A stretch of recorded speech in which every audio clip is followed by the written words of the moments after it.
this. Oh my god! What the fuck? I'm working in here! Okay? Oh my god! What a way out of my head. Take out the old man. Fucking chairs, go. Yeah. Get in there!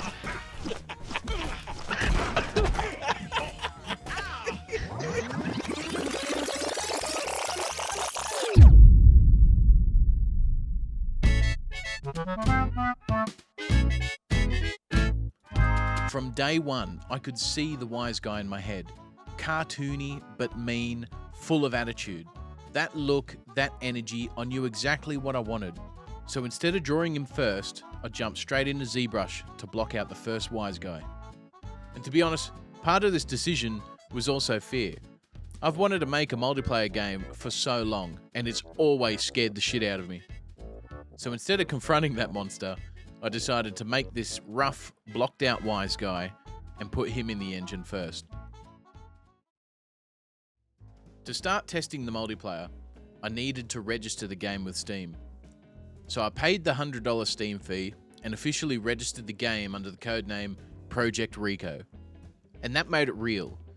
I'd now invested money, my family and friends know all about this game, and now I have to do it. I set up the Steam subsystem and made a basic main menu with host and join buttons and uploaded the starter map to Steam. Now, for the first time ever, I am hosting my own game and a player has just joined. And suddenly, here's my rough wise guy running around controlled by one of my friends. It was such a cool moment, it was so surreal, but it also exposed how little I knew about multiplayer. The starter project in Unreal Engine comes with a basic pickup weapon and very basic controls.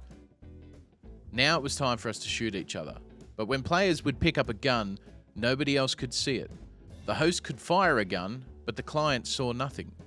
Animations weren't updating with each action, ragdolls were stretching everywhere, nothing was syncing at all. It was such an overwhelming mess so early on, and I hit a crossroads that I'm sure all indie devs hit. This is going to be so much work. Is it worth it? Can I even do this? Should I give up? But for weeks, I have been annoying my family and friends, talking about this game, how I was going to make it. So giving up was no longer an option. So I said, fuck it, and down the rabbit hole we go. To avoid drowning, I set some small goals for myself. Make the gun show for all players, make shooting work for all players, and also make ragdolls replicate properly when a player dies. Simple on paper, but absolute hell in practice. So much research and so much trial and error and so many moments of overwhelming burnout. And when I hit that burnout wall, rather than take a break from the project, I work on something else. I could see wise guys in my head, but I had trouble conveying the idea to my friends.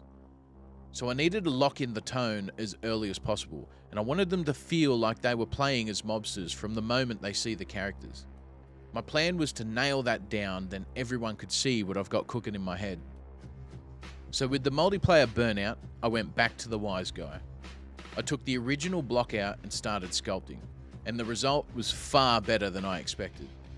I focused a ton on the face topology, as I wanted them to have really cool facial animations, talking, reacting, raising eyebrows, and I wanted their eyes to also track players, similar to Repo. Those tiny little details are weirdly immersive and really bring a character to life. So a couple of days later, I had a new wise guy.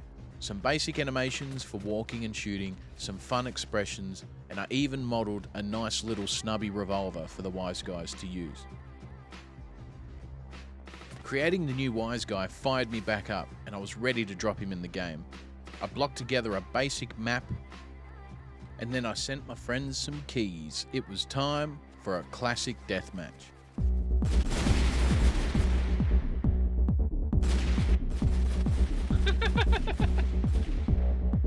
Oh, that's hilarious. Oh, Stoney floor. Stuck. This moment was massive. I was so nervous, excited, and I was second guessing everything. But when we jumped in, my friends were having a blast. Just running around, shooting each other, laughing, causing chaos, even though it was all just incredibly basic. For weeks I had been obsessing over this idea of bouncing concepts off everyone, and then watching them actually have fun with this bare bones version of the game. That's when it hit me. This was no longer just an idea. This was becoming a game.